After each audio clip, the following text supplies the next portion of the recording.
identity crisis may begin when you are in a beginning of a new relationship, you're ending a marriage or partnership, experiencing a traumatic event, learning about a health condition, losing a loved one, losing or starting a job, and moving.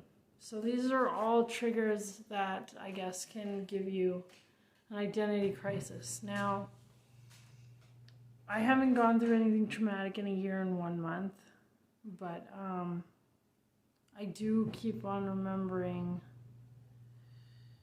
all the stuff that happened to me, and it's really hard to get that out of my head. It's really hard to feel like I belong in this world too. So it's like trying to balance that.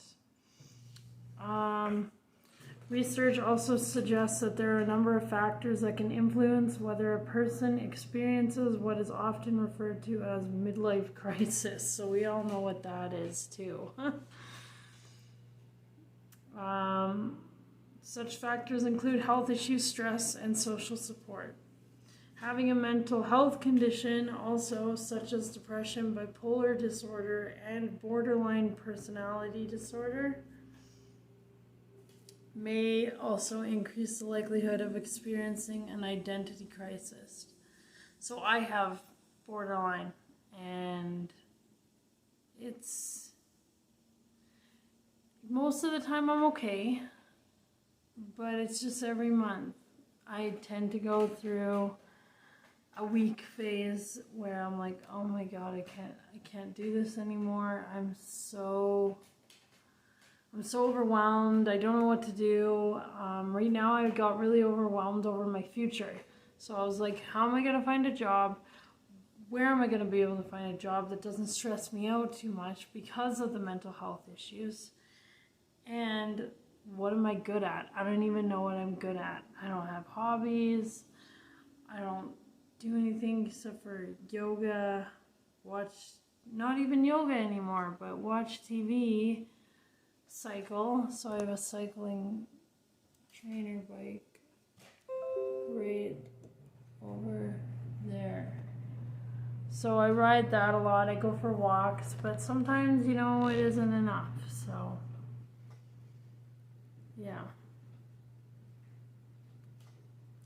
So there is treatment though for an identity crisis, and that is psychotherapy. So therapy can be helpful for addressing some of the underlying issues that might be contributing to your identity crisis. One approach is known as cognitive behavior therapy, which I should just do a whole video on, and that's also known as CBT, and medication can also work if your symptoms are accompanied by anxiety or depression. Your doctor might want to put you on some antidepressants. Okay, coping as well. You can help your identity out, or whatever. Help yourself gain knowledge about yourself by exploring your beliefs and your interests, considering your goals, and getting support. Okay? So, yeah. I looked this stuff up all on the internet or whatever because honestly, I didn't know what I was going through, what was happening. I was really frustrated. I was crying all night, basically. I was upset. I'm like, what if I never find a job?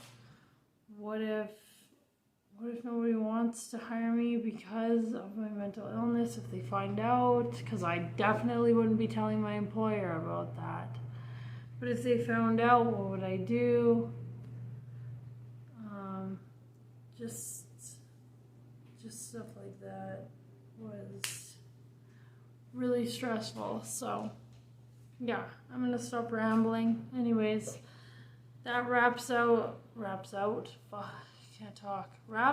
today's thing. So yeah, I hope you guys are having a good Monday, and I will see you guys later.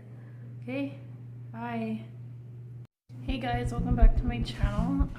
So I'm pretty sure that a lot of you have already seen my last night's breakdown, or whatever you want to call it.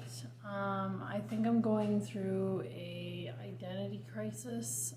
I seem to have a lot of symptoms of it, and I just feel really down. I feel like, what is the meaning of my life? What is the meaning of life in general? Why are we here? What am I supposed to do here? And how am I supposed to fit in? So first, you're probably asking, well, Angel, what the hell is an identity crisis? So, an identity crisis is a developmental event that involves a person questioning their sense of self or place in this world. The concept originates in the work of developmental psychologist Erik Erikson, who believed that the formation of identity was one of the most important conflicts that people face. So, that's the identity crisis, but what is your identity? So for those who don't know what the whole identity entails, because I didn't really either, identity involves the experiences, relationships, beliefs, values, and memories that make up a person's subjective sense of self. It helps create a continuous self-image that remains fairly constant, even as new aspects of the self are developed or strengthened over time. Okay. So, when you're facing something like this, when you're facing an identity crisis, it's good to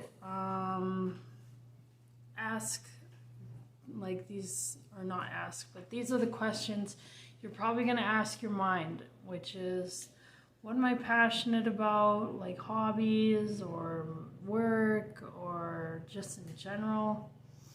What are my spiritual beliefs? What are my values? What is my role in society or purpose of life? Who am I? So this question may be in general or in regards to your relationships, your age, or your career. So usually people, you will question yourself throughout life. Everybody does. But the problem is if you're facing the identity crisis, which by the way isn't an actual diagnosis, but it is a real thing.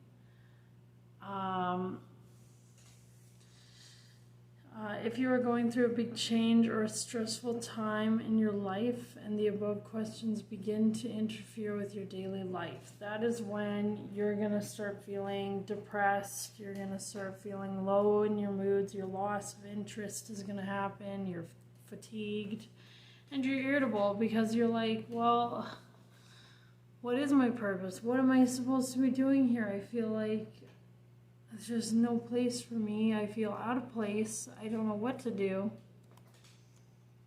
So it's more like that. So what are the causes of an identity crisis? So identity crisis may be more common. Oh, well, sorry.